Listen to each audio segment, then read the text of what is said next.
and I'm saying, yeah.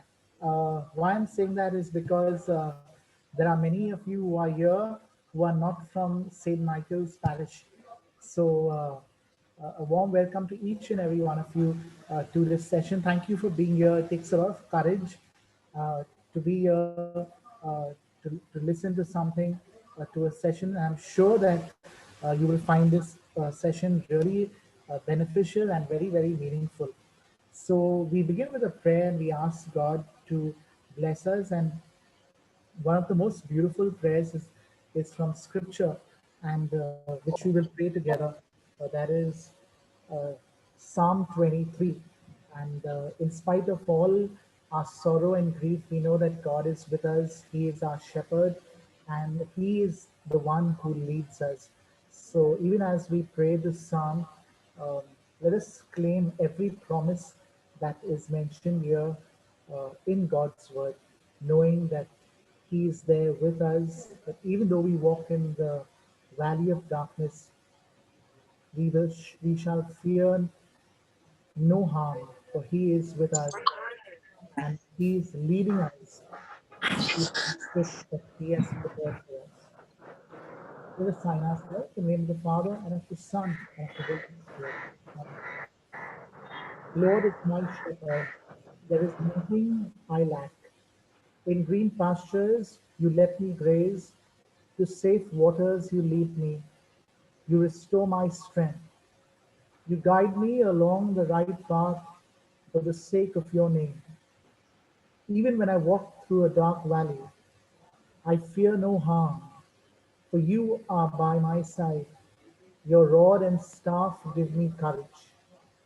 You set a table before me as my enemies watch. You anoint my head with oil, my cup overflows. Only goodness and love will pursue me all the days of my life. I will dwell in the house of the Lord for years to come. Amen. Lord, we surrender this entire time into your hands. We know that you have a plan for our life, and we surrender all our emotions. May you take complete control and bless us with your peace, your love, and your joy. We make this prayer through Christ our Lord. Amen. In the name of the Father, and of the Son, and of the Holy Spirit. Amen. So, good evening once again to each and every one of you, and a warm welcome. And just a few instructions. This Zoom session will also be recorded because there were many who wanted to register and who could not because the form was closed because we already had crossed 100 registrations. And so this session will also be put up on YouTube, on Michelle's personal YouTube channel, and even on the church YouTube channel for the benefit of all. Just a few instructions that you are free to put your videos on, but keep your mics muted so there's no disturbance. Also, in case during the session, if you have any questions, you can send a personal message to Michelle, and she will address it. Okay. Uh, of course, it will be anonymous. Okay. Um, Another thing is that if you could also keep your enter your name, that is your display name, so it'll be easy for us to identify you in case we need to call out to you for whatever reason. So without further ado, I'd like to introduce you to Michelle Pereira. Okay? She is a holistic counseling psychologist inspired by the blend of Western and Eastern perspectives to helping and healing. She has an integrative approach influenced by mindfulness based techniques, integral somatic psychology, and presence. So, besides counseling, she also teaches meditation, and she runs two companies: The Little Sanctuary, which is her private practice that offers individuals and couples counseling as well as meditation retreats and workshops. Her second company, Simply Breathe, organizes holidays with the theme of compassionate living, meditation, and also scuba diving. And she has a vast experience in mindfulness meditation, training and counseling, and even teaching budding psychologists at Sampurna Montfort College in Bangalore to conducting workshops and trainings for corporates in various industries to also working in family and marriage counseling centers. I think she continues at Snehalaya too, if I'm not mistaken, right? Okay. Coaching corporate clients and training religious clergy in counseling, especially at our seminary in Goregaon. So I was privileged when I was a seminarian uh, to have sessions with uh, with Michelle, and and it was really beneficial. That's the reason why I've kept in touch with her, and she's here. This is her second session, I think, at St. Michael's. The first one was to the youth on, I think, was it relationships or it was something on mental health? Depression, Yes, yes. mental health, yes. Okay. So she's here to give this session, coping with grief. Um, my dear friends, nothing can ever replace the loss that has been created in our hearts and our homes. No words can ever replace that loss, nor can it bring the person back to life. But all I could say is that the church is with you, the priest, I am with you. Okay? We walk with you, we journey with you, and we also pray for you. That the Lord bless you and give you the courage and the strength. So, Michelle's session is not going to take away that grief. It's not going to deny that grief, but it will help you cope with that grief, coping with a hope that yes, God is with us and He will never ever forsake us. So over to the expertise of Michelle, who will touch on this topic. And thank you very much, Michelle, for being here, for taking your time out to be with us. God bless you. Thank you, Father Ashwin, for really setting such a beautiful intention for the session. He called me up some weeks ago and he said that we're living in very complex times and there are so many of us who are losing our loved ones, so many of us who are suffering a lot. And he said, why don't we do something like this? And I said, oh yes, let us, even though it's a very difficult topic. I'm very happy to be here. So thank you so much for inviting me, Father Ashwin. And I met him, of course, when he gave me a beautiful introduction, but I must admit, I met him when he was in the seminary, and I told him at that time he'll be a really wonderful counselor.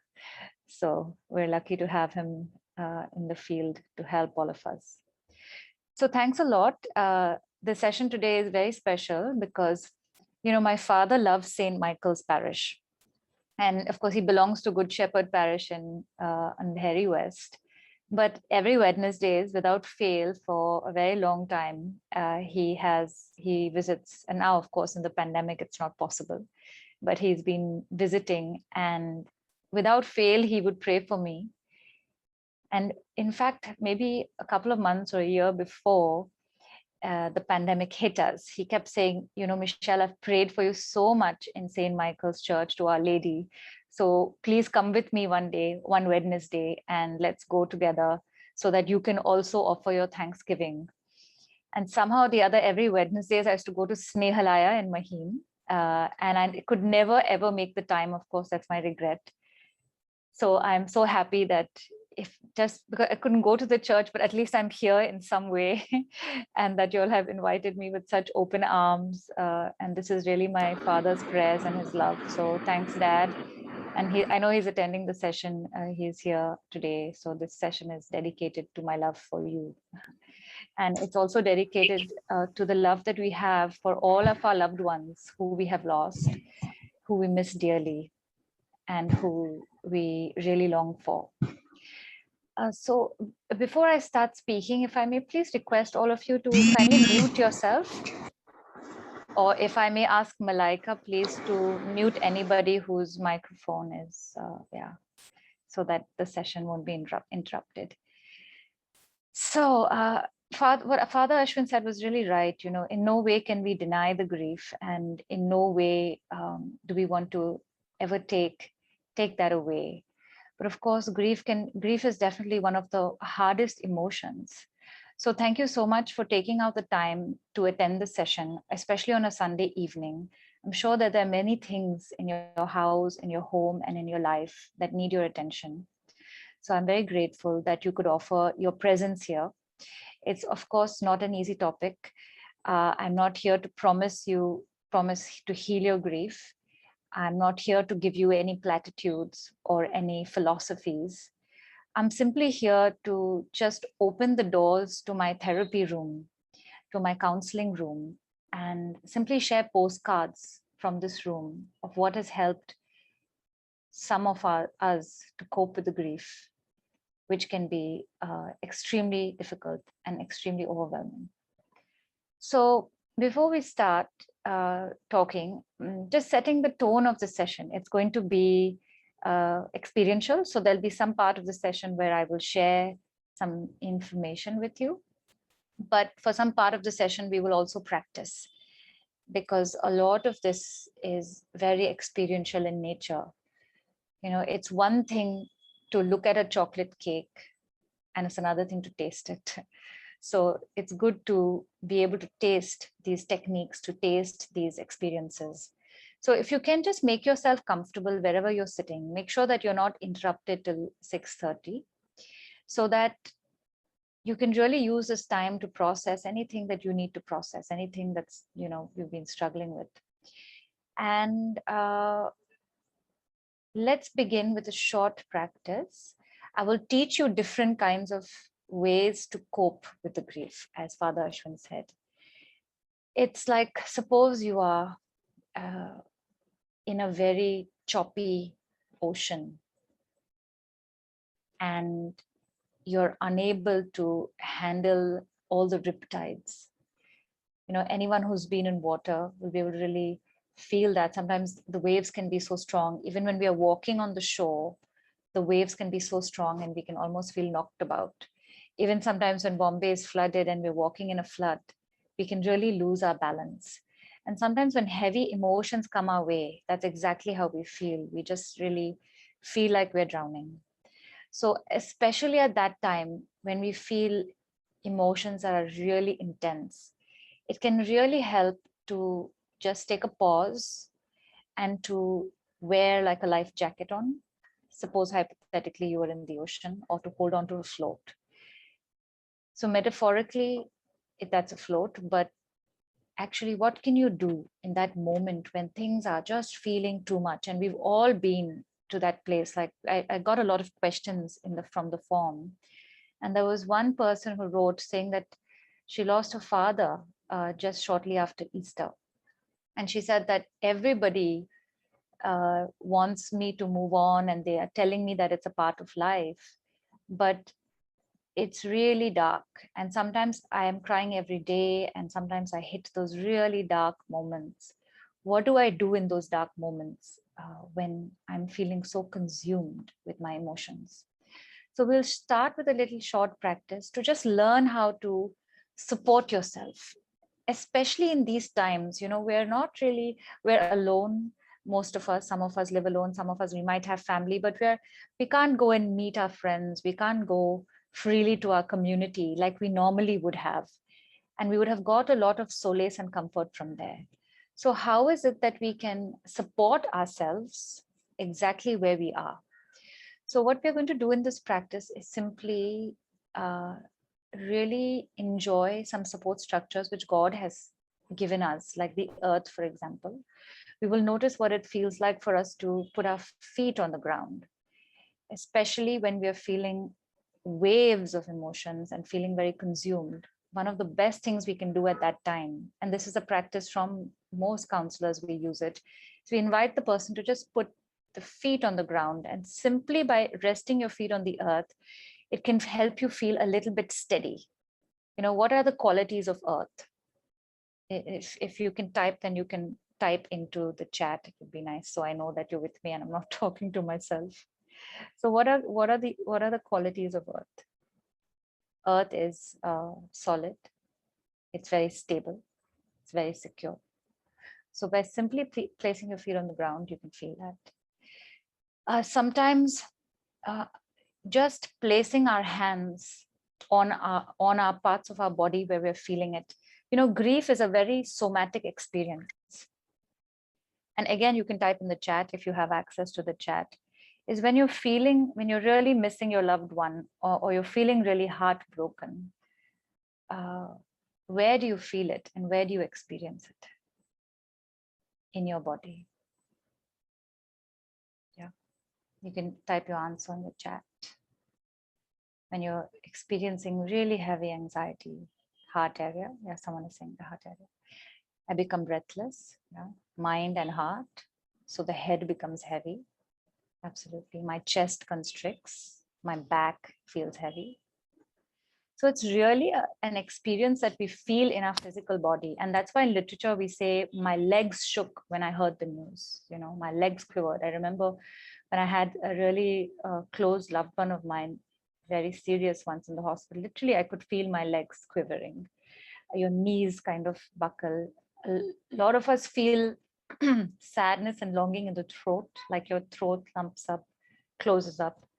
And that's why even in literature, we say my heart was broken, because you can feel your chest completely breaking.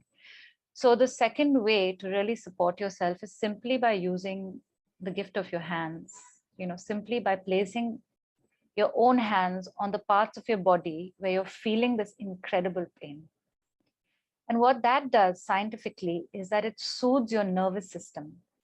Because when we are really overwhelmed with emotion and flooded with emotion, our nervous system becomes really shaky.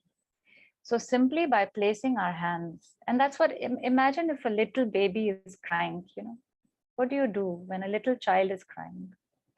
Or even our little pet, if the pet is feeling really afraid, what do?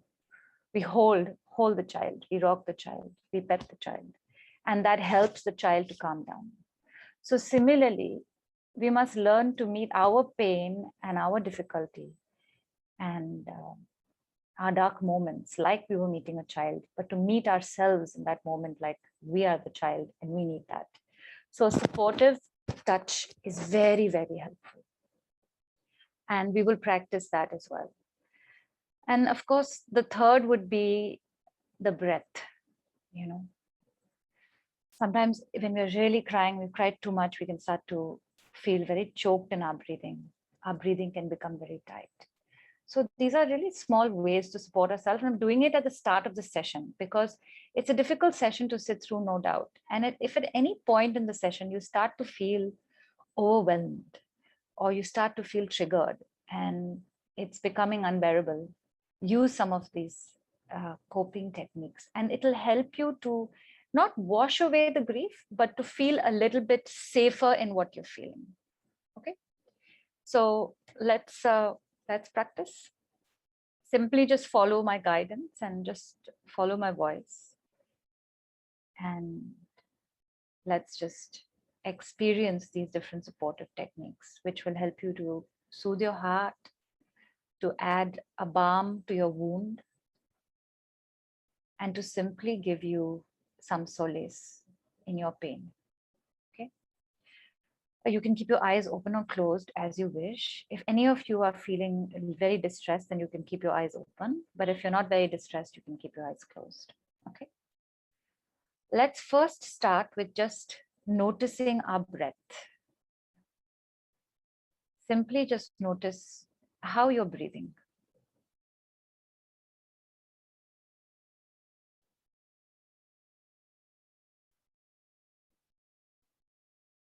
Notice if your breathing is comfortable and easy, or notice if your breathing is a little bit fast and tensed.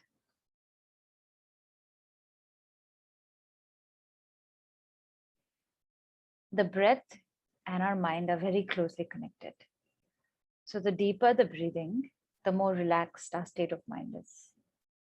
The more distressed we are, the more upset we are, the more stressed we are, our breathing will be shallow and rapid. So simply feel your breathing and notice, how are you feeling in this moment? What is your emotional state and what is the state of your breathing?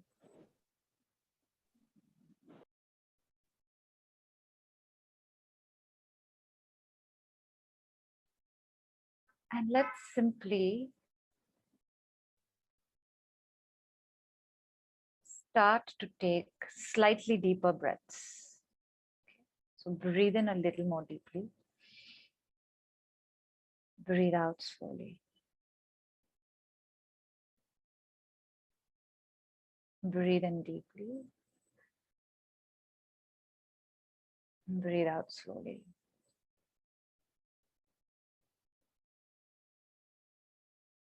Breathe in slow and deep and easy. Now try exhaling through the mouth.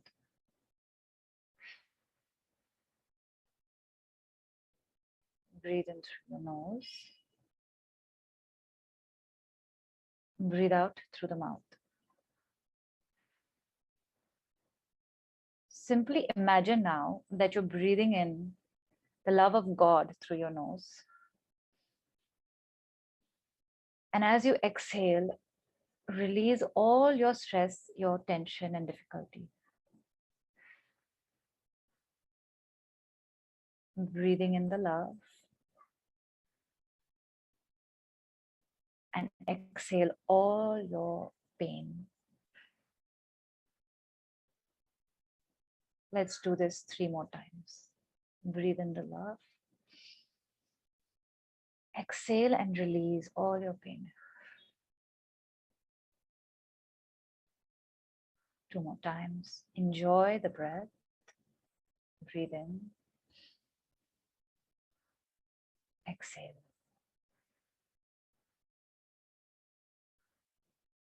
One last time. The deepest breath that you may take all day.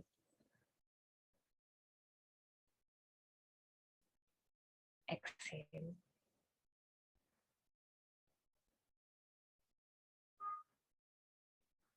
Simply notice how you're feeling after taking a few deep breaths. And if you'd like, you can share your experience with me in the chat so that I know what's happening with you and I can feel more connected to your process. So typically when we have, if you're really tired, what do? We say, take a pause and catch your breath.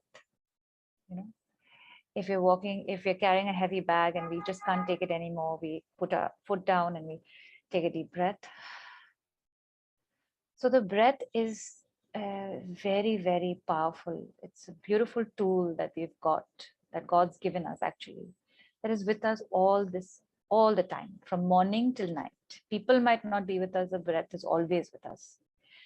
So whenever you're feeling really overwhelmed and choked, sometimes just taking a few deep breaths can be very, very helpful. And especially if you're feeling lonely. Right now, many of us are feeling very, very lonely, right? Very lonely. When you're feeling lonely, and we can just say, okay, God is with me in the breath. As you breathe in, and you can feel like God is with me with every single breath that I take. It can be very supporting. So a lot of messaging saying it's feeling relaxing, it's feeling refreshing, and feeling a little bit clearer minded.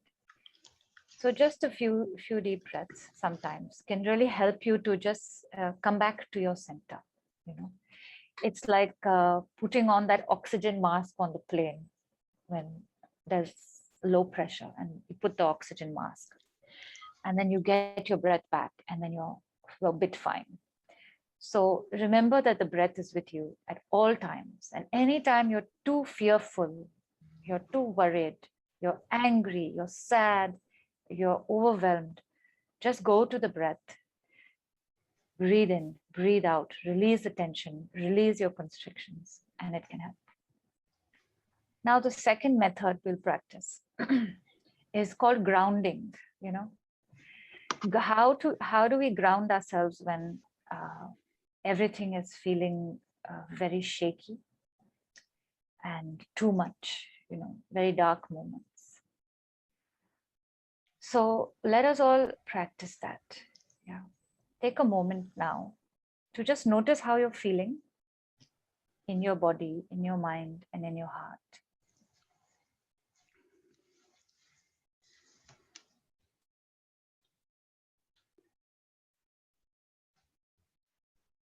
Simply notice how you're feeling in your mind, in your body, and in your heart.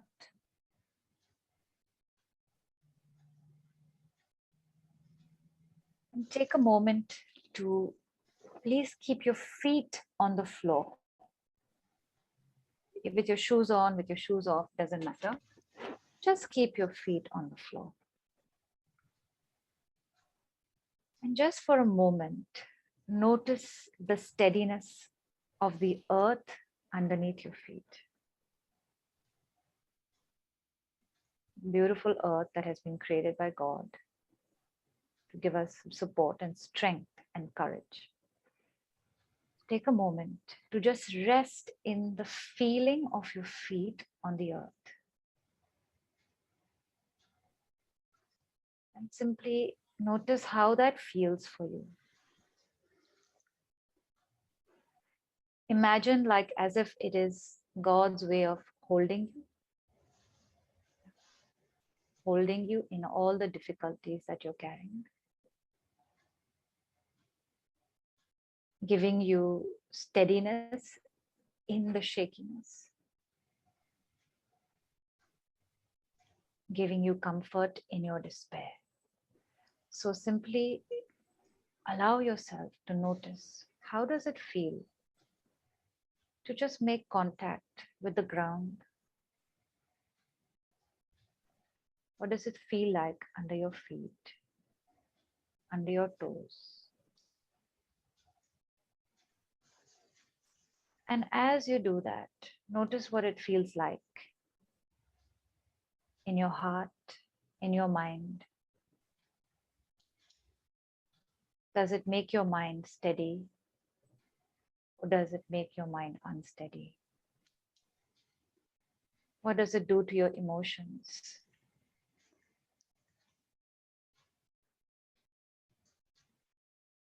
To me, the minute I'm placing my feet on the ground right now, I feel a little bit more at ease. I feel a little bit more centered. My body relaxes a little bit. I feel more present in the now. So please notice how you feel and type in the chat so I know what's happening. If you can, those of you who are familiar with typing in the chat.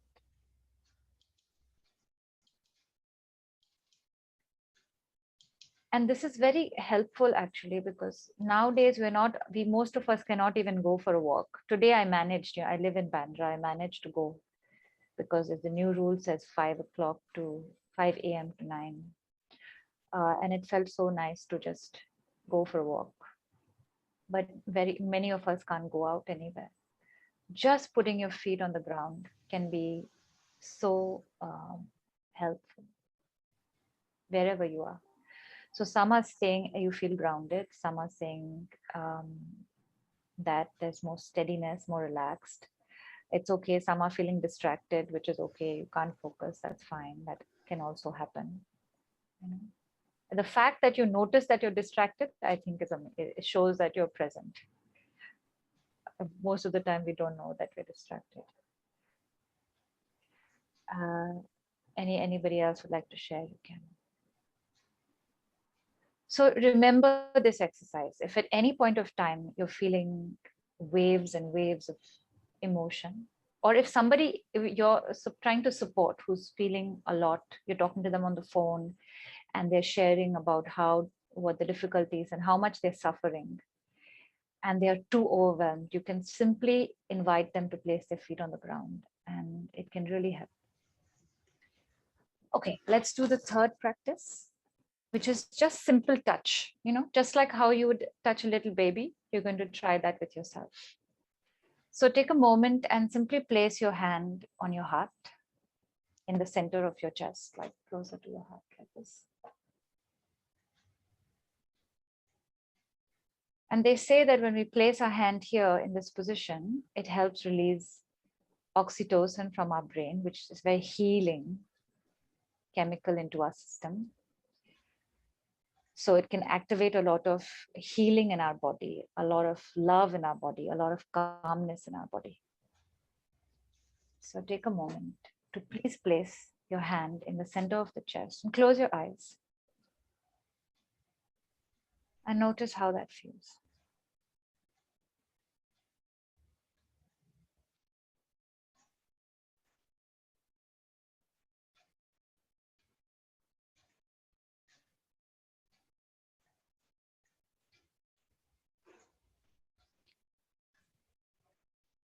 And this in psychotherapy, we call this as self-compassionate touch.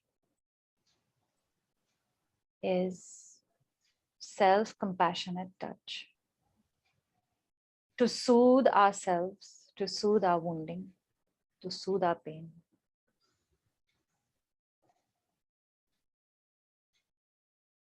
Yeah, just stay here for a moment.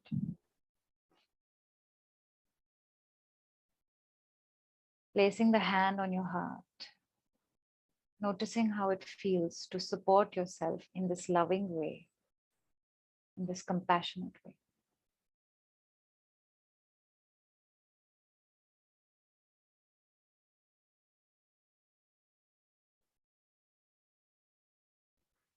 And simply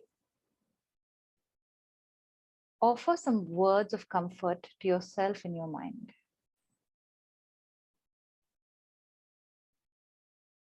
You can say something like, I'm here for you, darling.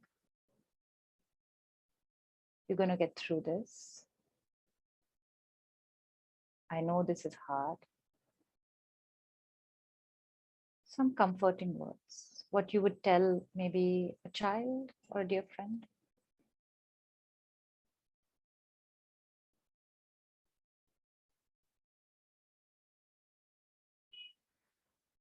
And similarly, if you have any other part of the body where you're feeling a lot of this pain, grief is a felt sense experience, as I said. So if you're feeling it in your head and your head is feeling really heavy, simply placing your hand on your head.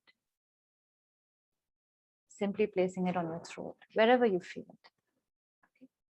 So at any point in the session, if there are any emotions coming up, I've offered you three coping tools, which are very powerful.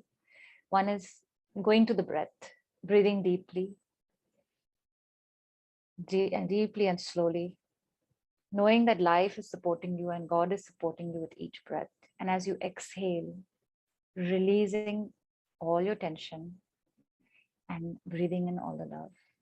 The second is simply just keeping your feet on the ground, grounding yourself in the difficulty. And the third is very simple, just placing your hand on your chest or any part of the body where you're feeling very constricted and very emotional. So what was the experience like? And please leave it in the chat of just supporting yourself with touch, keeping the hand on your heart. Notice, be nice to know. So Sama saying, it felt nice. I felt like I was loved. Beautiful. Yeah. Felt warm in the heart. Nice. Calmness, comforting, soothing. Yeah, beautiful. So the difference between this and other methods is sometimes, the most common thing I've heard from people, if I have been crying or I have been like in an overwhelmed state, what do people say to us? You can give some examples. If when you've lost your loved ones, what do people say to you? It's part of life. You have to be strong there, Rosetta. Everything's going to be okay. Life goes on. Just move on from it. Stop dwelling in this, this is something, God has wished. So it's this, we have to be strong thing is probably the worst thing to say to somebody who's grieving, I know someone saying people irritate us at such times. I know, because most of us actually are at a loss of words when somebody passes away. In fact, just before the session, I was checking my Instagram, and a very old friend messaged me saying that her mom passed away and that she wanted some help for finding a counselor for her father. And I was really at a loss of words. What can I say to comfort this person at that time? And it's really tough. Most of us really can't find the right words. And often we can't find the right words for ourselves. We tell ourselves that we shouldn't feel like this. We have to be strong. We have to be steady. But how is that possible? When there's a lady who wrote to me also, said she lost her 22-year-old daughter. Maybe you're part of the session. It's very painful to lose a child. It's very, 2-3 women and men also wrote in saying they lost a spouse. So it's really extremely devastating sometimes when we lose people who are really close. Somebody wrote in the form that they lost 3 friends, and also at the same time, some family members. This is an unprecedented time. Of course, there's no escaping death. You walk on the road and show me one person who hasn't experienced the loss of a loved one. It's not possible. All of us will experience that. But at this point of time, it's unprecedented. There are multiple losses at the same time in such a way. So all I'm saying is that you don't have to be strong. One of my clients called me up when she had just lost her father a few days later, and she was telling me on the phone, and she was sobbing, and she's saying, no, I'm trying to be strong, and everybody's telling me to be strong. And I said, you don't need to be strong. Right now, you need to grieve. And that is why, if you look at your own culture, there are rituals around mourning, allowing yourself to mourn, because it's really healthy. Feeling your feelings is extremely healthy. Pushing your feelings away is extremely unhealthy. Trust me, I'm a therapist. I work with people. And sometimes people come to me who have what is called as a delayed grief reaction, which is they have tried to be strong and they buried their grief. After 2 years, boom, they have panic disorder, they have anxiety attacks. Those of you not familiar with anxiety attacks, it's almost feeling like you're getting chest pain, almost feels like you're getting a heart attack. It manifests in some way or the other, extreme fearfulness. So it's very healing to allow yourself to feel all your feelings just after a loss. And of course, when you're talking about supporting other people, can we also be more compassionate when somebody else passes away, instead of telling them to be strong and telling them all these kind of things that, like the examples that we're giving, maybe we can be more compassionate and we can say that I have no words to say to you at this time. My friend gave me a nice example. She said, why don't you just share a memory of the person? So last week, we lost someone in our family. And that's what I did when I was messaging my dear uncle, and I will share some stories from this as well in our session today. I messaged my cousin and I just shared memories. I said, I remember, Uncle Glenn in this way. And he was such a jovial man. And, I remember this incident where when we came to visit him, how he would love to eat something sweet, how he played on his guitar, how he was like nodding off to sleep when all of us were talking, sharing a fond memory. So if you're offering a condolence message, it's a nice way to support. Also, a tendency for us to say is, can I help you in any way? Or let me know if you need anything. So instead of saying that, actually you can say something very concrete. May I send over a meal for you? Can I watch your children for you? Right now, most of us are feeling so unsupported. So find ways which we can offer our support. Can I, just come and spend the day with you? So instead of just leaving it open, because nobody asks for help, to really concretely say what you can do to help the other person. Now, coming back to yourself, if any of you are grieving, it's to just simply, yeah, very nice. Prakash is saying sharing good memories sometimes brings forth the pain as well of the passing of a person. Yes, so that's our biggest fear. It's like, oh, if we share a memory, then what if we open a well of pain? But actually, that's not true, because the person is never forgotten. If somebody has lost a loved one, they're always with them. And by not talking about their loved one to them, then there's a tendency for them to feel like, oh, have you forgotten my loved one? And it's very helpful for them to also hear the good memories and also to have a space to talk about them. Often many people don't want to bring up the topic because they're so scared to open the pain. But the poor things are struggling alone and they're feeling so isolated in it. So recently I've been supporting somebody who's been grieving. And I just say, I'm here to just listen to you, share whatever you want to share. And I'm not going to tell you to be grateful or to do this. Just share whatever. And they feel so light, they feel so light. And it's so helpful. So coming back to yourself also, allow yourself to feel the pain and move through the pain. And remember that there are many ways to cope through it. I've already taught you 3 coping techniques, which can be very helpful, especially, when the emotions are getting too intense. Do things to calm yourself down. So let's practice one more of these techniques. If it's too much and if you can't handle it, sometimes it's helpful to just orient yourself to the present moment where nothing bad is happening. And God has given us what is called as the 5 senses. What are the 5 senses? Seeing, hearing, smelling, taste, touch, different kinds of senses that we have. And sometimes if you're working with somebody, I think some of you might be counselors also attending the session, or if you yourself are feeling too overwhelmed, a nice way to just again help you cope through the very difficult emotion is to simply orient yourself to the present moment. Okay, so let's practice this. So take a moment, let your eyes take a walk around your room. Just look around your room, let your eyes take a walk. These are extremely useful techniques, even when you're sick. Suppose you're in a hospital bed, you're going through your own other kinds of illness, and you just need to rest your mind a little bit.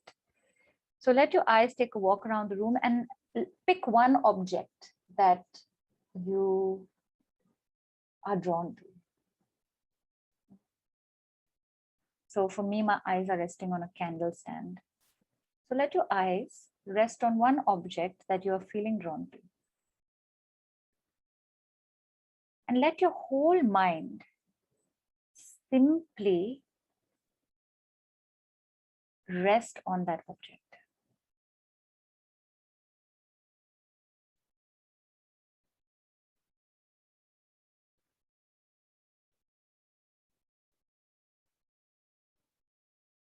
Notice the color of that object. Notice the texture.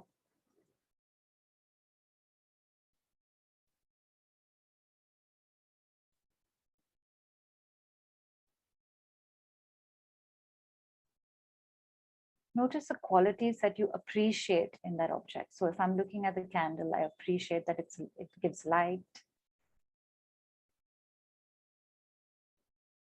It gives light in the darkness. It's such a beautiful instrument when I pray for somebody to light it. So notice the qualities of whatever you're looking at.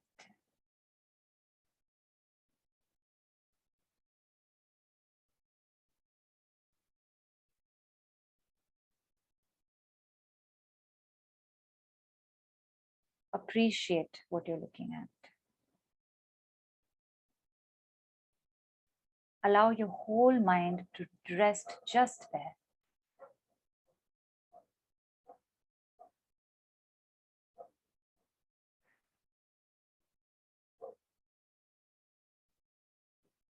Just allow your mind to just be there.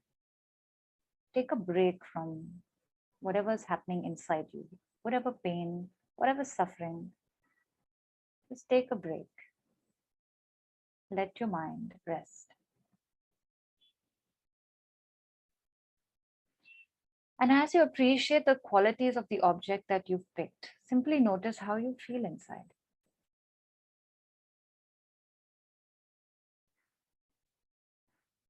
What happens to you inside? Do you feel calmer? Do you feel lesser distracted?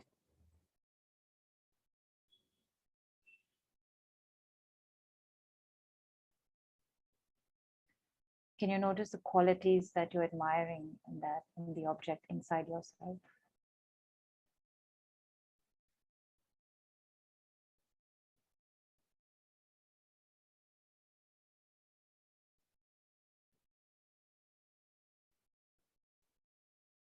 Take a nice deep breath. Let go. So yes, so Prakash is also saying sometimes, oh, it gets so overwhelming and so depressing at times. Yes, this is exactly what you do. Take a break, take a pause. Take a pause from what you're feeling. Take your attention out. You don't have to be inside all the time. You can take your attention out. Rest your mind somewhere else. Sometimes even listening, God has given us a beautiful gift of listening. Just listening to the sounds, like the birds chirping, the traffic moving. So take a moment, just 30 seconds. That's all it takes actually, 30 seconds. Simply just listen to sounds.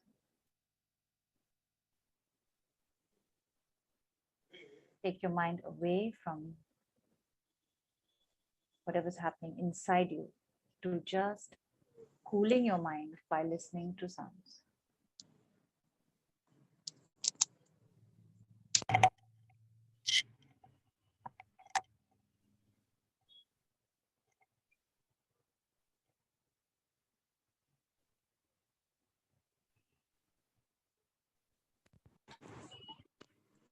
Yeah. And come back, take a deep breath. God has endowed us with so many beautiful things all around. It feels the world is so cool, says Prakash. Yeah. Yes, so these are really small, simple things. They might seem so simple, but they're very powerful. So when it gets too much, remember, take your attention out, listen to a sound, rest your sight in something else, put your feet on the ground, and it can be so helpful. So my dear friends, there are different things one can experience when one is grieving. It's not necessarily that it will only be one thing. There's a very powerful research and books written by Elizabeth Kubler-Ross. So those of you who are really interested to study grief, you can look up her work. She's no more. She spoke about what is called as the stages of grief. Of course, just before she died, in her last book, she said and clarified, just because I've given you the stages of grief, it doesn't mean I'm saying that you will go through the stages exactly as it says. You may experience it at your own pace in different ways. And she said each person's experience of grief is very unique. So it's not like everybody will have the same experience, everybody will have a different experience. So now I'm just going to spend a few minutes talking about the stages of grief and the different experiences of grief emotionally. So one of the stages is called denial. Elizabeth Kubler-Ross. So maybe one of you can type it in the chat so that everyone has the name. It's called the first one of the stages is called denial. Denial is, and grief, it doesn't mean that grief only we experience grief when somebody dies. That we experience grief when we have lots of different losses in our life. For example, when we lose a job, when we simply like have lost our freedom in the pandemic, for example, we can't go out anywhere. We can experience grief when we have a relationship breakup, when we go through a divorce, when we lose an object that we really love. So grief can be experienced in many different, many different kinds of circumstances. So let's look at denial. Denial, I've worked with clients sometimes who have gone through a relationship breakup. And for months on end, they're just unable to accept that the relationship has broken. And they constantly are imagining that the person is going to come back in some way, that the person will come back. In fact, I know of this one person who literally almost passed away with a broken heart because she was stuck in denial forever. So denial is where we just don't want to accept that such a thing has happened. And some of us may experience it for a very short period of time. Some of us may experience it for a very long period of time. Another stage is bargaining, where we're constantly praying, if I do this, will you bring the person back? If I offer this, if I do these practices, if I go to this charity and I do this service. So a bargaining with God, if I can do all of these things, will you please bring my loved one back? And that is an experience of grief. Another phase of grief is anger. Many of us will be surprised. And often, sometimes when someone passes away, you can see families are fighting so much. And I think sometimes somebody really dear to all of us has passed, then why are we fighting with each other? Why are we attacking each other, blaming each other? But this happens in families. And I have seen it quite often. I'm sure you have as well. Because anger is also an expression of grief. So anger can be experienced as sometimes you're angry with the doctors. They didn't do their best. Or you're angry with the hospital. You might have anger towards other family members where you're looking to assign blame. Okay, this one didn't do this right. Maybe you didn't take her to the hospital on time. Maybe you did not give this kind of medicine. You can have anger towards yourself. Sometimes you can have anger towards your loved one too. How can you leave me and go? I had this lady who lost her husband at a very young age and she had children, very young children. She was so angry with her husband. How could he leave me alone to get through life with little children? So anger is a very natural expression of grief. And that is also something to process. Don't deny it. Don't resist it. Remember the saying, what you resist persists. If you resist something, it'll keep coming knocking on your door. So it's good to process whatever phase of grief you're in. It's good to simply process it and pass through it. Everything passes, nothing is permanent. Have that knowledge. Sometimes it gets worse, sometimes it gets better, it'll get worse, it'll get better. It's like a roller coaster. So another phase of grief, which is very tough, is depression. It's like you feel really sad. You feel like people actually express to me and say, Michelle, it feels like I just cannot get out of bed. I don't feel like doing anything. I don't feel like even brushing my teeth. I don't feel like having a bath. I just cannot move through life. I cannot do anything. And that is depression, which is very different from mental health depression. This is a very natural feeling of sadness that can hit very, very severely and strongly. And then she says the final stage, of course, which some people arrive to, is called acceptance, where you have a resolution. You make your peace with the fact that this has happened. It can take people years, months, days. Everybody's experience is different. And sometimes you may come to acceptance, but you might again go back to anger, or you might go back to denial, or you might go back to bargaining. So just take a moment to think about which stage, if you're dealing with a loss, which stage are you in? And maybe you can type it in the chat so I have a sense of what you're experiencing. So please take a moment. Malaika, can you please mute? I think one Violet. Yes, one second.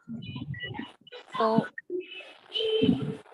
just take a moment and you either send me a private message or you can just type it in the chat. So just have a sense of what stage are you in. You can be also in two stages at the same time. So all I'm saying is it's a very normal experience of grief, really a normal experience of grief. And the other emotions that can come, one is really, it's shock. I had a very close friend who lost an ex-partner to suicide. And I remember when she told me about it, for 2-3 days, I was completely numb. I couldn't react. I was really shocked. So shock can feel like absolutely numb, really heavy.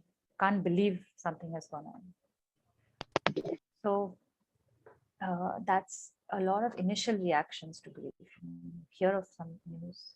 In fact, one of my house help, when she lost her father, when I went to visit the house, her sister lost her voice for about a week. She couldn't speak. She completely lost her voice because she was in such a state of shock. And I just said, don't worry. She's just going through a natural grief reaction. Just support her, be there for her, and she will come out of the shock. In a week, she was out of the shock. So everybody has, I think somebody is saying they're in all stages at the moment. Some are saying denial. Some are saying it's quite a nightmare, anger, depression, yeah, different kind of feelings, different kind of stages, which is tough. So be patient with yourself, be loving with yourself. Something else I want to highlight, what a lot of us are experiencing also, is called anticipated grief, which is we may have not lost someone yet, or maybe we have, but we're so fearful. Somebody wrote to me in the form that they've had so many losses this last year that now they're just afraid all the time that someone else who's going to die next. So many of us can carry this deep pain of, when am I going to lose someone I loved? It's like you're anticipating the grief even before it has happened, which is a very complex kind of grief. And of course, another emotion that we may experience is deep longing, like deep missing, deep wanting, deep fear, deep anxiety. Very true. So at the moment, I think we are all experiencing collective anxiety, which is all of us having some sense of anticipation because of the crisis that we are all at in this moment. It's very natural to experience that. It's very natural to be fearful, very natural. So I hear you. If many of you are feeling that way, and also what we're experiencing now is so different from, if it was a usual normal time, then we had our usual schedules. We would be able to go to the park. We would be able to go to the gymkhana. We could go to our friend's house and have a cup of tea. We could have a normal funeral. So many of us have not been able to see our loved ones. We haven't been able to go for the funeral in person. Many of us, if an immediate family member for a long time, and in many parts of India, you're not able to have access to the body. I know someone recently was sharing that. No access to the body, no having normal rituals, normal practices. Now, today I read 50 people are allowed at a wedding, but only 20 people at a funeral. So it's very traumatic. So really my heart reaches out to you if you're experiencing this at the moment, because it's not only grief, but it's also trauma that you're facing. Thank you, Alvin, for sharing this. Important point. He says guilt. How many of us feel guilty? I still carry the guilt of, I really love my grandfather, but sometimes I feel so guilty. Oh my God, because he passed away early morning and I had been there the previous evening with my grandmother. And I didn't know how to recognize that, his death was coming. He had a raspy breath. And I was with him, I held his hand, we prayed together. And then I went back home. In the wee hours of the morning, my grandmother called me and she said, something's gone wrong, please come. And my father and me rushed. My mother was not in Bombay at that time. And he had passed away at that time. And I bear the guilt of, oh my God, should I have just spent the night? Should I have just been there the whole night, holding his hand through the night and helping him pass and make that transition? So I think guilt is a very, very normal part. All of us think, should we have done this? Should we have taken them to the hospital a little bit earlier? Did we give the wrong medicine? And now, horrific, right? We've not been able to get them to the hospital. My friend's mother is in the hospital. It's been a nightmare this last week, and things are much more settled now. Can't get the right healthcare treatment. So a lot of us are carrying guilt. And that is why also when you're condoling with someone, always say you did the best you could. Reassure the person, you did the best you could. Mom is saying I should have prayed more. She keeps telling me this because my uncle passed away, and she said, for 2 weeks I was thinking of him. Why did I not pray more for him? Okay, so which brings me to talk about a very beautiful point and a very important point, which is the resolution, which is, I think, the topic of forgiveness. So the last part of the talk, I'm moving away from coping with the emotions now, but how do we seek for forgiveness? How do we resolve certain unsaid? So many of us have had the privilege of being able to say everything to our loved ones before they pass, but many of us have not had that. Many of us haven't had that. If they've been in the hospital, we haven't been able to call them. We haven't been able to see them. So how do you get over something like this? So I'll do a practice with you. And forgiveness is a miraculous practice. And I'd like to share a story, okay? And this story is from this book. It's called Forgiveness. And it's by Gerald Jampolsky. I really love the story. It really moved me to tears when I first read it. So I'm going to read it exactly from the book. It's very, very beautiful. So please, it's only 2 pages, so listen attentively and listen from your heart, not from your mind. So, and this is for all of us who feel like we've wronged our partners or wronged our loved ones or, wronged somebody who has passed away. We're carrying this guilt in us. There was once a young man named Joey, who at the age of 19 left home and turned his back on his Jewish religion. His father was extremely upset with his son and threatened him with total rejection if he did not change his mind. Joey did not change his mind. He was very stubborn. And he ceased all communication with his father. Now the son, Joey, wandered throughout the world to find himself, totally abandoning his father. He fell in love with a wonderful woman, and for a while he felt that his life had meaning and purpose, finally. A few years went by, and one day in a coffee house in India, Joey ran into an old friend from his hometown. His friend and he passed the time of day, and then the friend said to him, I was so sorry to learn about your father's death last month. Joey was stunned. It was the first he'd heard about his father's passing since he had severely died with his father. He returned home and then began to re-examine his Jewish roots. His girlfriend and he broke up because she was also Jewish and she did not want to have anything to do with his tradition. After a short stay at home, Joey traveled to Jerusalem and found himself at the Wailing Wall. He decided to write a note to his deceased father, expressing his love and asking for his forgiveness. Now, his father had already passed away, but somewhere in his heart, he always wanted to ask for forgiveness because he really regretted not patching up with his father. So Joey wrote the note at the Wailing Wall, and after he wrote the note, he rolled it up and tried to fit it in to one of the holes in the wall. In the same process, another note fell out of the same hole and landed at his feet. Joey reached down and picked it up. Now, this is a real life story, okay? It's not a made up story.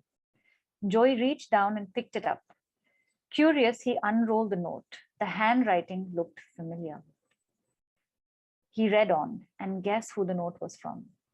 Amazingly, the note was from his father, asking God to forgive him for rejecting his son and expressing deep unconditional love for Joey.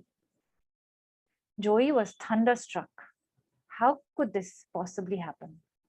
It was more than just a coincidence. It was a miracle. As difficult as it was for him to believe what had occurred, there was the note written in his father's own handwriting, an irrefutable proof that this was not just a dream. Joey then began studying the Jewish faith in earnest a couple years later back in the States. A rabbi who was a friend of his invited him to dinner. That night at the rabbi's house, Joey came face to face with his old girlfriend who he had left a few years before. She too had returned to her Jewish roots. And yes, Joey and his girlfriend soon married after that. Time and again, we hear stories in which the process of forgiveness wipes clean the slate of a painful past. It is not always easy to accept the fact that a shift in perception can apparently produce such miracles, removing the blocks to our awareness of love. But Joey's story indicates that not even death can stand in the way of this process. It is as if the reality of the incident that once caused us such grief vanishes and is replaced by the love that was always there and will always continue to be there forevermore. So that's a really beautiful story. So just close your eyes for a moment. Choose one person who has passed, somebody you love.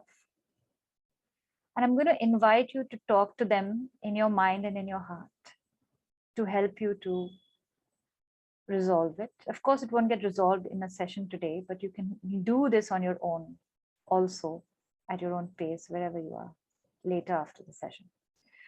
So just close your eyes and visualize this person that you love standing in front of you.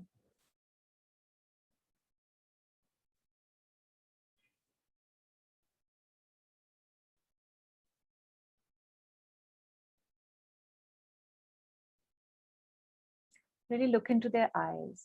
Maybe see them smiling. See them in a happy state.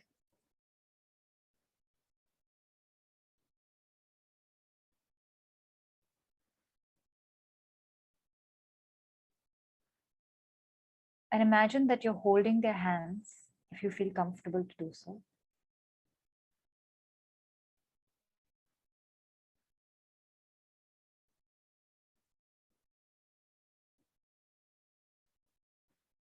And as you're holding their hands, look at them in the eye.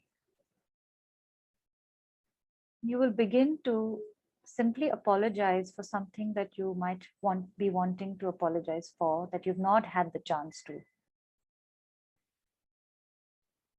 Anything that you feel like you want to say or sorry for, please pour your heart out.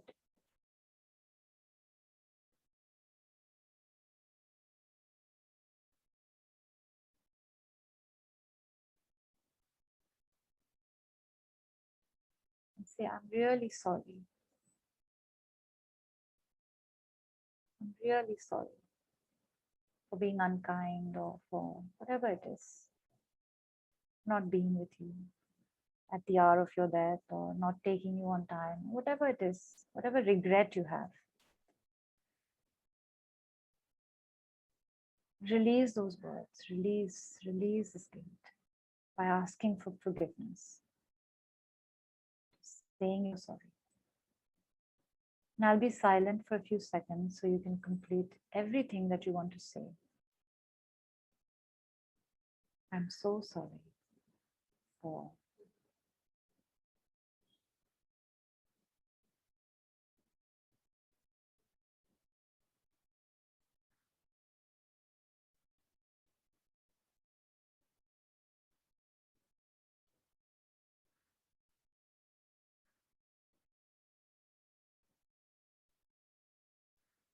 And once you finish saying everything that you would like to say, maybe join your hands in prayer position and say, please forgive me.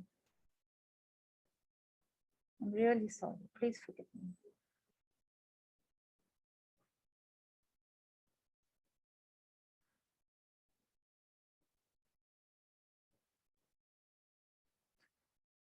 There's this beautiful quote that says, grief is simply the experience when love has no place to go.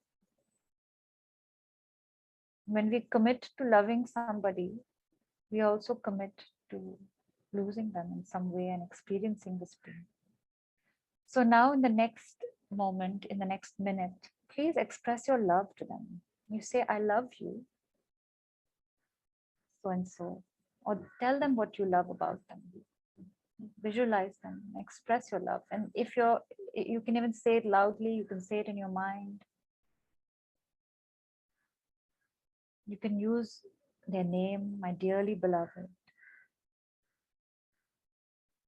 I miss you and I love you.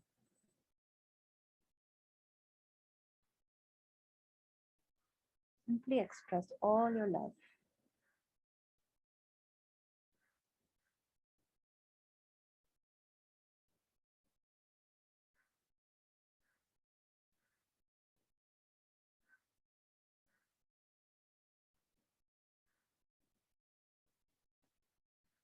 And in the last part of this exercise, we simply offer our gratitude. Take a moment to thank them. So keep your eyes closed, visualize them, that you're holding their hand. Offer your gratitude and simply thank them for whatever it is.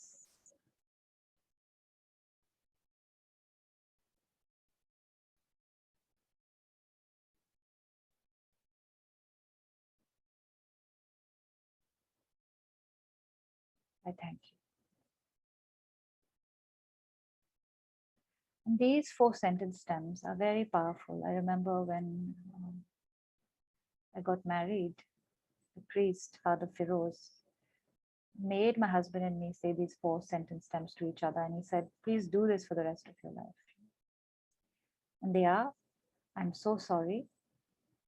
Please forgive me. Let's all say it. I'm so sorry. Please forgive me. I love you. And I thank you. You know, grief is also a good reminder for us how to live. So after the session today, call up somebody that you haven't said these things to.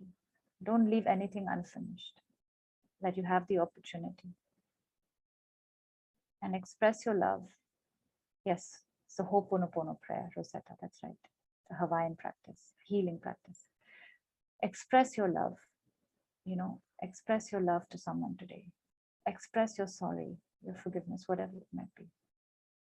As long as we can, we should do it every day of our life. Our appreciation also. Yes, we'll all write a nice, beautiful Facebook post, a eulogy.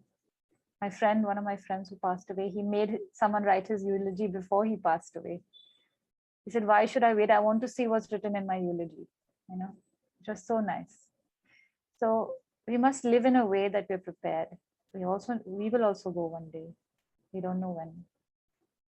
But this is a beautiful practice to live by, these 4 words, 4 sentence stems, but also to do on your own, especially those of us who have a lot of unresolved communication, unresolved guilt.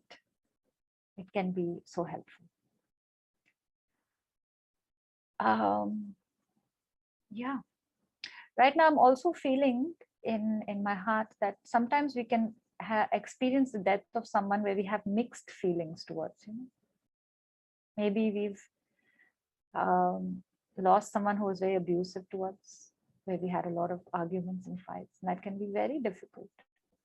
I just want to offer my empathy and my love to anybody who's on the call, who's had this experience where they've lost someone and they're feeling the pain and the love and the longing, but also they've been really tortured or harassed by this person. So my heart goes out to you as well. So I would like to finish this talk with a story from last week, which really touched my heart. I took the permission of my mom, and who took the permission from my aunt, hopefully, to share this. So last week I lost my maternal uncle, and his name was Glenn. Absolutely very loving man. I mentioned him already in the call. And I think he lived his life in such a prayerful way that he died with a lot of grace, and he left all of us in a very peaceful way. A few days before he died, he called his wife, Lalita, my aunt. He was sitting in the bedroom and he said, can you just, he was not ill or anything. We were not expecting him to die at all. He was in his 70s. He seemed fine. So his death has come as quite a shock to all of us. We didn't expect him to pass away. So a few days before he passed, he called his wife and he said, Lalita, can you please bring the poem that you wrote last year? And can you just read it out to me?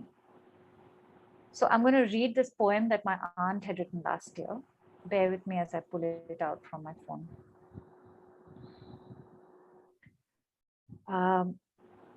It goes like this. The title of the poem is Something to Comfort Us. Very simple, no high funda language, very simple words. Something to comfort us. So she was sitting next to her husband. They were holding hands, and she read the poem that she had written a year before. From the day we are born, our life is a journey. on a one-way street, everybody going to their destination. Some reach there before others, and some continue on and on and on. There's no right turn, there's no left turn, there's no going back. Some get tired and weary, others struggle to continue. No matter what happens, we walk on the one-way street to our destination.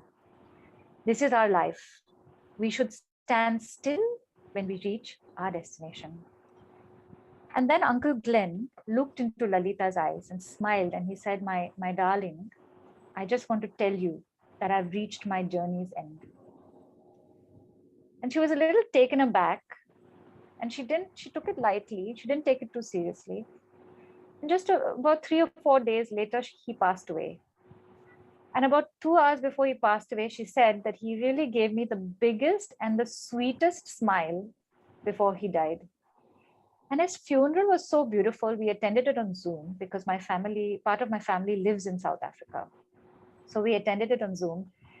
And the whole sermon was about jovialness and thankfulness, because these were the two qualities my uncle embodied.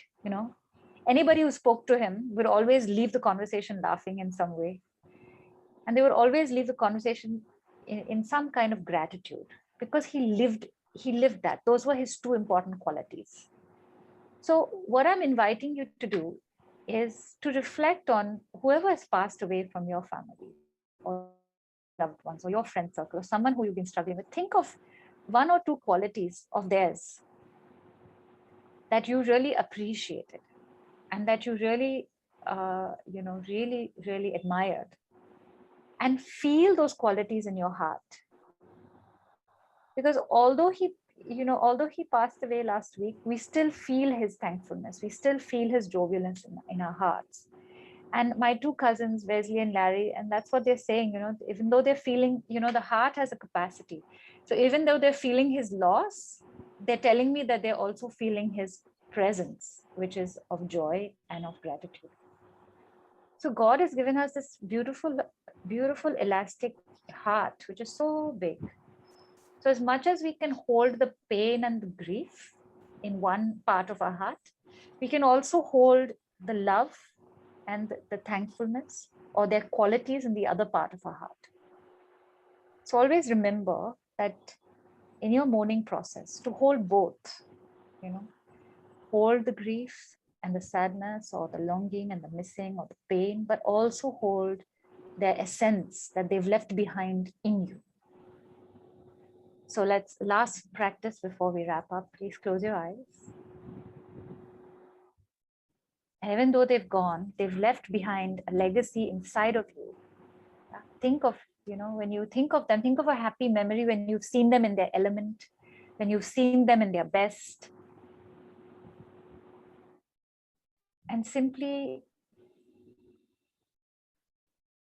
pick those 2 qualities and really just feel them in your heart. Notice what it feels like to feel their presence in your heart. And that will always be with you.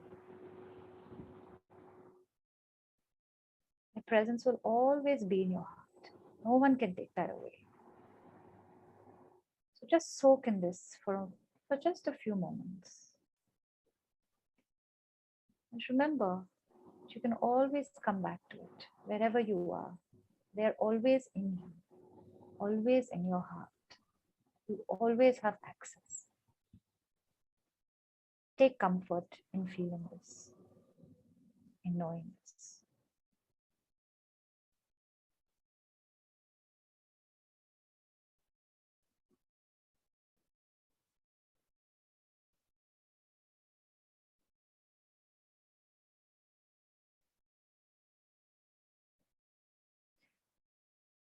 Take a lovely deep breath. Just thank yourself for sitting through this session and experiencing all these different things.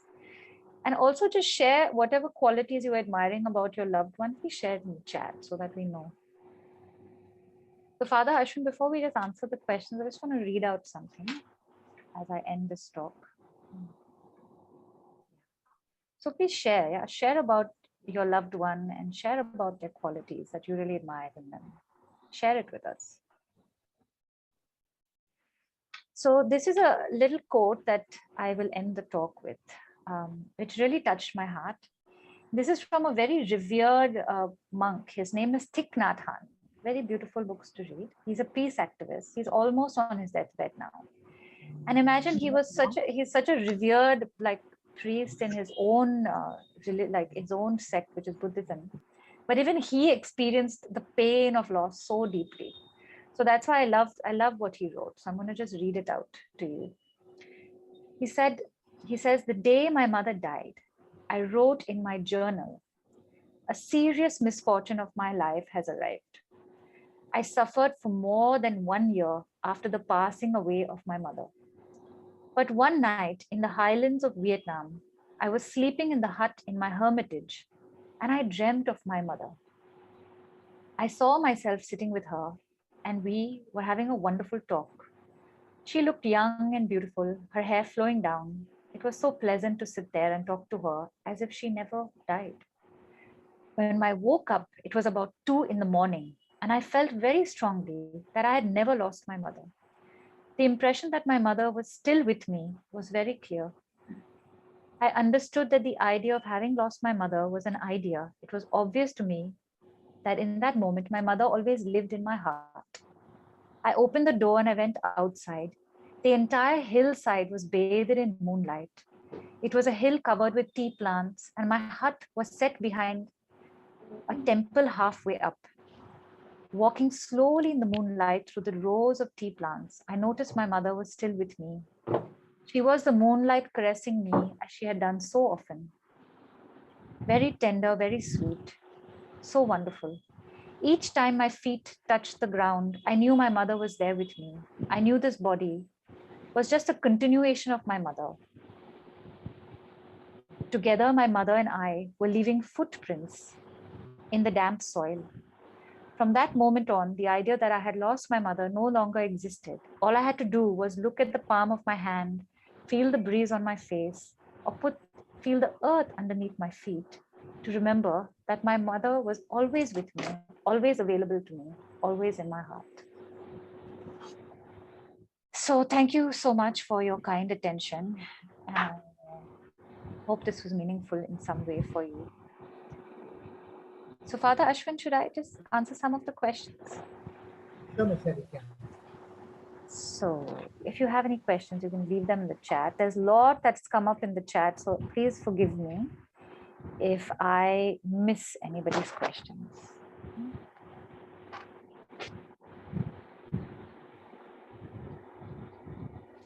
So a very important question that came to me, which I just want to, if you have any children who are dealing with the loss of their parents or loss of any loved one, don't hide the loss from them. Many years later in therapy, people are dealing with this loss even till now, like even though, because people have hidden the loss from them. So don't hide the loss. With children, what is really important is give them the right information, number one. Number two, allow them to express their emotions. And number three is to reassure them. So dealing with children, remember three things. Give them the right information, allow them to express their emotions, and the third one is to give reassurance. I think someone had asked earlier in the chat, I'm unable to see the question fully, but I remember it vaguely, about I'm experiencing sleepless nights, and that can be quite normal. So what can help you to do is just before going to bed at night, is to just do some relaxation method for yourself, do something to relax the body, something to relax your mind so that it can help you to sleep. So look up any kind of relaxation techniques like progressive muscle relaxation, some kind of breathing exercises that can just help you to relax a little bit. What is any other questions? Yes, so a nice question from Dr. Komal. How do I know? So how do I know if he's okay? If I can't know, then how do I accept I won't know? My biggest grief is I worry that he's safe where he is. He left us when he was still in pain. I know he's okay. He's okay where he is. I might be able to be okay here. Yeah, really beautiful question. And thank you so much. I know it's the hardest thing to watch a loved one suffer. very, very, very painful to just watch. I think I would rather suffer myself than watch someone else suffer. So I really feel that, my heart feels for you, Dr. Komal, that you to watch him in pain. I think the second thing is to know, to just know or to imagine that your loved one is being held by God now, relieved from suffering. So whatever religion you follow, whoever you believe in, just imagine that your father's or your loved one is being held up in the love of the angels or in the love of God or in the, whichever faith you belong to. And that can be very releasing. It's like I can surrender all of his pain and all of the suffering, and that can be helpful. Thank you so much. Everybody else is saying thank you, thank you, thank you.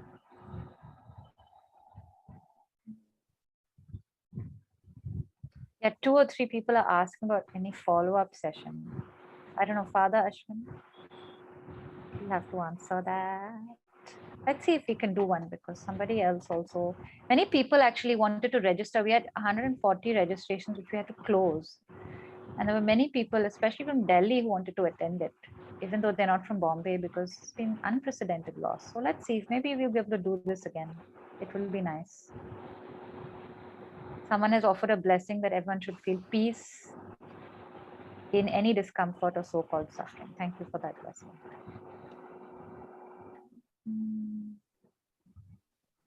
I think of close persons that reminds us of our own mortality. Yes, grief is a good lesson on how should we live our lives. I was just telling my husband the other day that I want to live in a way that I can die well and I can die in peace. And mortality and death are such a, what do you say, taboo topics. None of us want to talk about it. Like addressing, oh, where should, how would you like to be buried? Or, I was talking to my partner the other day, and we're in an interfaith marriage, and I said, okay, we need to talk about each other's rituals. But such a hard topic to talk about is, but we all need to in some way face that we're going to pass away and prepare for it and live each day as if it were the last. So when we die, we feel like, okay, we're empty and we've resolved everything. That may come at any time,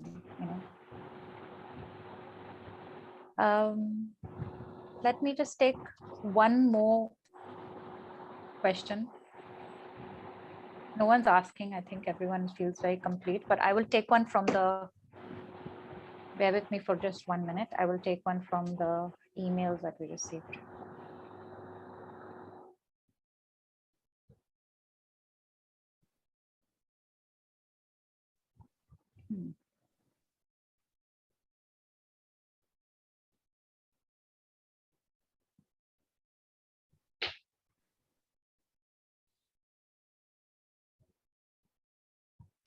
Yeah, somebody said, what do I do when the grief just blindsides you?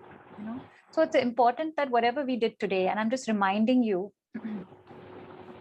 that basically everything that we did today. So we used the breath, we used putting our feet on the ground, we used touch, self-touch, we used compassionate words, we did like a forgiveness kind of prayer.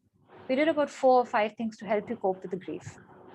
And the last one we did was embodying the quality of our loved ones. So remember that, spend, if you've really had a recent loss, so spend some time experiencing that loss, but also remember to spend some time to connect with other things in life, like something is, when I've been in deep grief, sometimes what's really helped me is to just get up and dust. Just do the dusting of the house, just sweeping the house, just folding the clothes has been very helpful to me. Stepping out for a walk if possible, connecting with other things, as so there's a little bit of balance. So if you feel very blindsided with grief, take some time, at least an hour or 2 hours of the day, to do something else. And maybe you could also do something that your loved one enjoyed. So if your parent loved to play the guitar, or if your husband loved a certain kind of meal, cook that food. If they really like the particular kind of charity, donate to that charity, offer some services like that in their name and in their honor, and that can really be helpful. Okay, so No questions. It's just a lot of people just expressing what their feelings are. And thank you so much for sharing your heartfelt wishes and sharing all about your loved ones and how they passed away, and just for bringing them in that space. So let's take a moment of silence as we end, and then I'll hand over to Father Ashwin if he wants to close. Take a moment. And it's just a prayer to that as I cope with my grief and as I pray for my loved ones who have departed, and as I help myself, may everybody else in this world be blessed.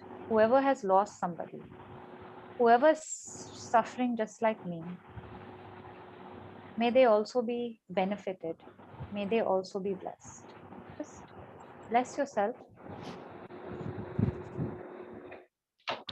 Ask for blessings and pray for the blessings of everyone who's in the same boat right now. Complex trauma, complex grief. And a small prayer for all the ones who've had a loss.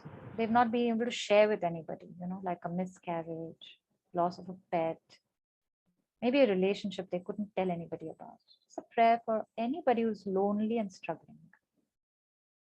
Keep them in your heart too. Yeah.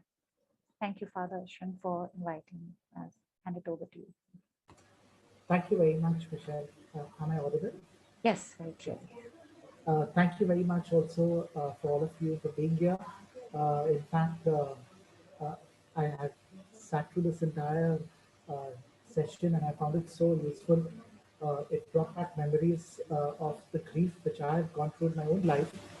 And as a priest also, I must say that uh, these days the grief has been unbearable because we've come across so many people, especially when we are called to give the last sacraments to those who are on the ventilator, dying young because their lungs have collapsed as a consequence of the virus. And it's very difficult. It's very difficult to even console the family members. One question that always people ask us is, Father, where is God? Uh, why did God do this to us? What wrong have we done to deserve such a thing? There is no answer, to be honest with you, because uh, I can understand what these people are going through, but maybe I would suggest that we change the question. Instead of asking, where is God? Maybe we can ask God, what is it that you are trying to teach me in this situation? What is it that you want me to learn through this experience? And once we change that question, we'll definitely find the answer. Because you cannot find God when you lose a loved one. You just cannot find it. Let's be honest about it. But we can definitely learn what God is teaching us through this situation. Uh, I remember when I lost my own dad uh, in the year 2014. My only prayer was that he be there for my ordination.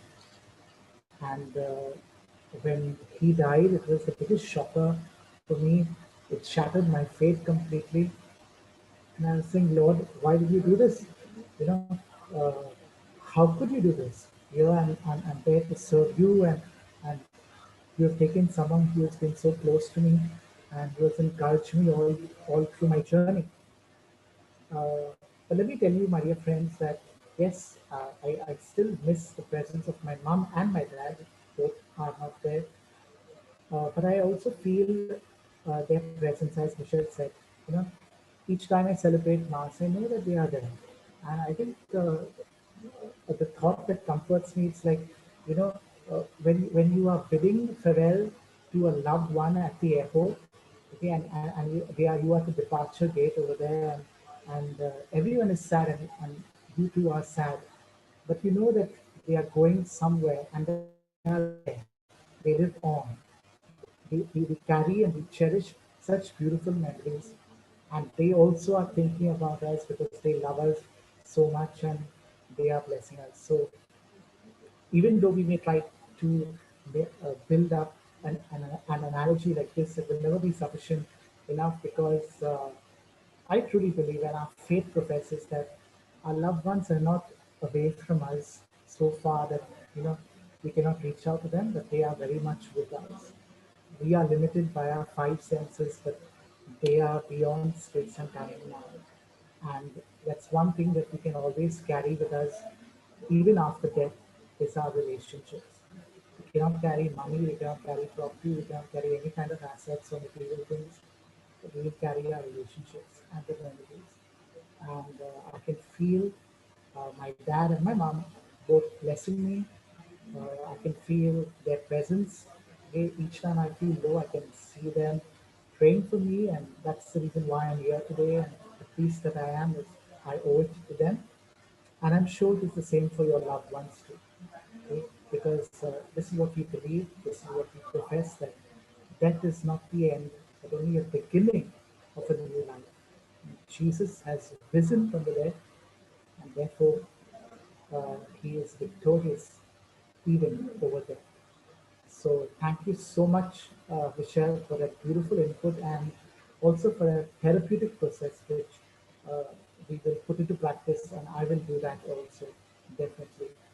And over to Wendy, Wendy, Wendy Pinto, who will give the vote of thanks. And Wendy is the brainchild of this session. It was her idea that she put into me a month ago, and therefore I found it fitting that she gave the vote of thanks. So Wendy, I seen you, and you're there around. So over to you to give the vote of thanks to Michelle.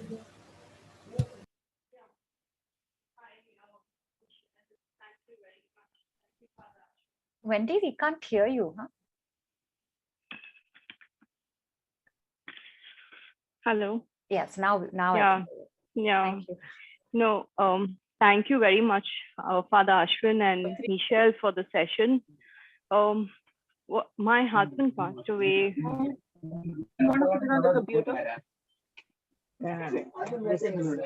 Bible study. Moment. Malaika, can you just mute? Yeah, thank you. Mm.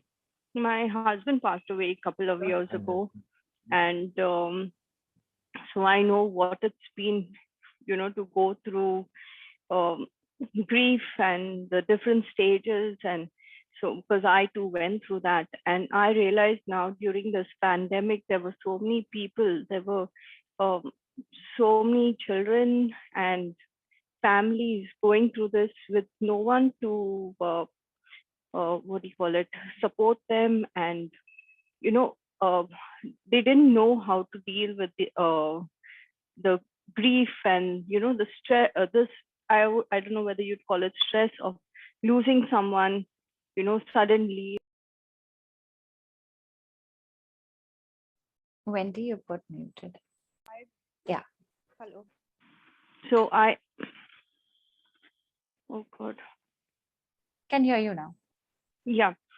So I requested Father Ashwin to please have a session like this, where I felt quite a few people would be helped, because it is not easy to come out and speak to somebody else and ask this. I was very lucky to have my whole community and parish support me when my husband passed away, but it might not be that way for everybody. So thank you very much, Father Ashwin, for organizing the session, and Michelle for enlightening us with the different breathing techniques. And that was something new to me. I knew about the different stages of grief, but the breathing techniques, the techniques where you keep your feet on the ground, that was enlightening. Thank you very much. Yes. Thank you.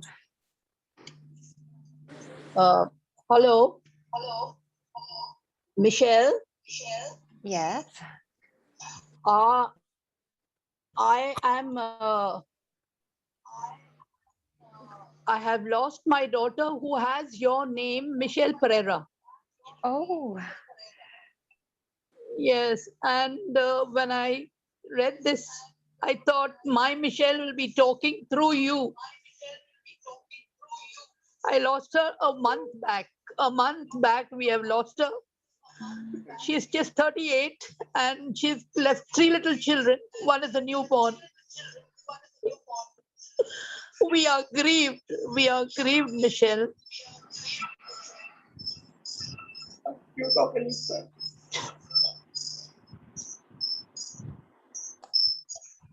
Yes, Marie, thanks for sharing that.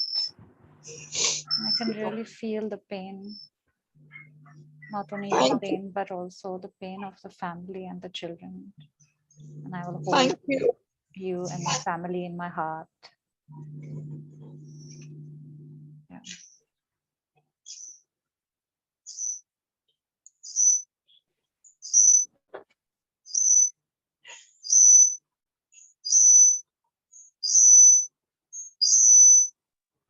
Michelle, my name is Lana D'Souza. I'm from Thane. Can you hear me? Yes, I can hear you. I was a little late coming on to the session today because I had to deal with a little. I lost my husband 40 days back, but I have a few friends who'd really benefit. So I was asking you about any follow-up sessions. Yes, we will Yeah. So definitely. yeah, because I have a few people who are in the same situation. All my love and blessings. Yeah. Recently, Michelle, what do you call it? A youth from our parish lost two youth from our parish lost their mother, and um, I watched the funeral video because it was on YouTube because no one could attend it, and it was really sad because the youth couldn't accept their the mother passing away. So it was and at the same time they had no support. So right now I have noticed it's really very difficult for so many people. So yes, thank you. Yeah. So what? Just to answer your question is, yes, I know it's really right now. It's extremely horrific because it's one loss after the other. And thank you for asking that because many are asking about it. So if basically I'll just share my Instagram handle, or I'll share my this number that basically I'll just share our work number. And if you'd like to be on the broadcast list for any kind of programs like this, I do hold a meditation session every Sunday. It's a very secular space, but it's a very soothing space. And we've been doing it for the last 4 or 5 Sundays, and we may continue. So if any of you would like to attend that, you can Could you please share this I'll share detail? that number so you can message there. And it's a really soothing space, to just bring yourself there and to be in the community. And if I organize any more sessions because somebody else also has asked, then we have a broadcast list. So every time I do a session, then you'll be notified. So if you're doing this grief coping session again, you can ask. And all kinds of programs that I organize or if anybody else is organizing, we post it on the broadcast list. So I'll share that number. And Yes. Father Ashwin, if anybody needs to know any follow-up sessions here, how do they keep track of that? Yeah, so I'll discuss it with our team. Yeah. And if there is any follow-up session, we may have one next month. I think this is very beneficial and the need of the hour. So we can look at a follow-up session, which we will convey through our social media platforms, that is through Facebook, and that is through WhatsApp messages. Father Ashwin, I have a suggestion. Could you also do a broadcast list of all the participants on this meeting today? So we would Absolutely. also get an intimation. Yes, thank you so much. I think Malaika has that. Yes, I'll do that. Thank you, because many of my colleagues are also from other faiths, so they would really appreciate, something like this. So I've also shared my Instagram handle where I post all kinds of sessions happening, my sessions, other people's sessions. So if you want, you can follow it there. And our work number, the Lily Sanctuary. If you want to be added to the broadcast list, just send a WhatsApp saying that please add me to the broadcast list and we will share. Definitely. Thank you. It's Thank you, much Michelle. needed, I God understand. bless. Yes. And Ethan said that, no, so Ethan is saying that she's not Ethan. Lizelle is saying that she might share a link also. Lizelle, if you want to share some links of any of these sessions that are happening in Toronto, please do share it now so that people have access to it. Yeah. Thank you so much. And all my love to you and your family. Okay, so we'll end with the blessing. Yeah, the Lord be with you and with your spirit. And may Almighty God bless you, the Father, the Son, and the Holy Spirit. Thank you very much, everyone. Thank you very much, Michelle. God bless you all. And may the Lord give you the strength and the courage to go through your loss, knowing that He has already won the victory for us. Therefore, let us, our hearts be convinced by His grace and peace. God bless you all. And thank you very much, Michelle, once again. We'll definitely work on a follow-up session and we will get in touch with you regarding the same. Yeah, thank you, Father Ashwin, for your deeply empathetic heart as always. Thank you. Thank you. Sending a lot of love to everybody. Yeah, lots of love. Take care. Thank you, Father Ashwin. Thank you, Michelle. Bye. Thank you, Father And, and Michelle. We will have the Thank session you. on Bye. YouTube so you can even access it later if you like. Thank you. Bye-bye. Have a nice evening.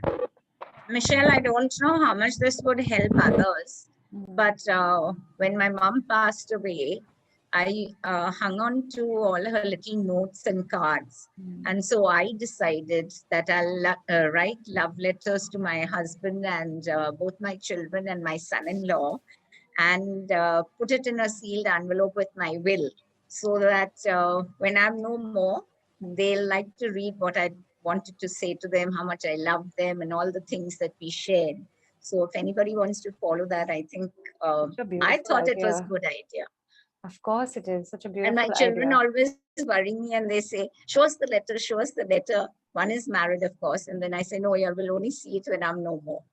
I think that's such a lovely thought. And thank you so much for sharing it with us. And You're all of us can welcome. definitely do it for our loved ones, which, you know, at least there'll be some It sense of gives you a lot of resolution, strength. so much of strength, because we don't know what kind of circumstances we'll go with. That's So correct. we must be prepared. Beautiful idea. Thank you.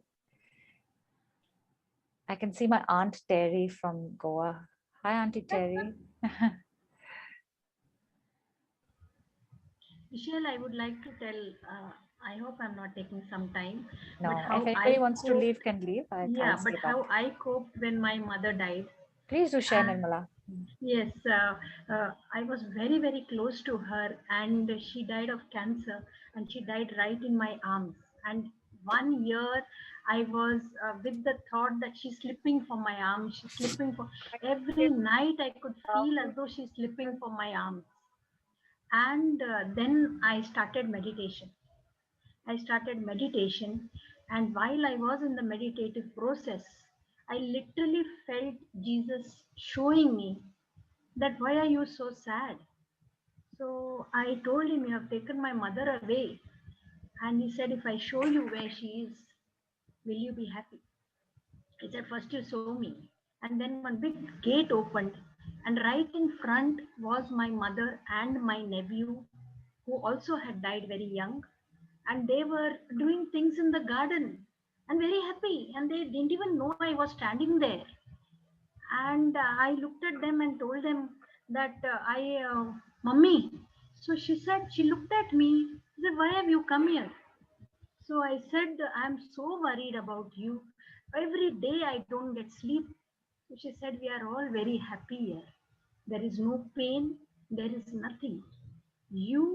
It troubles us when you are unhappy. Move on. Then she showed me my father. She showed me my mother-in-law. And I was so content. And after that, there were no dreams. There was nothing. I was just happy. I felt as though they had just gone in some other, just crossed some garden and gone the other side. And there was nothing to be unhappy. Tomorrow I will also go there. Tomorrow everybody will go there. It's nothing to be so unhappy about. So that was the time I accepted it. And I am I feel everybody should go through the meditation. Through you can have such a close rapport with the Almighty, you know. So this is what I wanted to share. People, really, I hope if it can benefit anybody, I'll be grateful. Thank you, Michelle. Wow, what a powerful story. What a profound and powerful story. Thank you so much.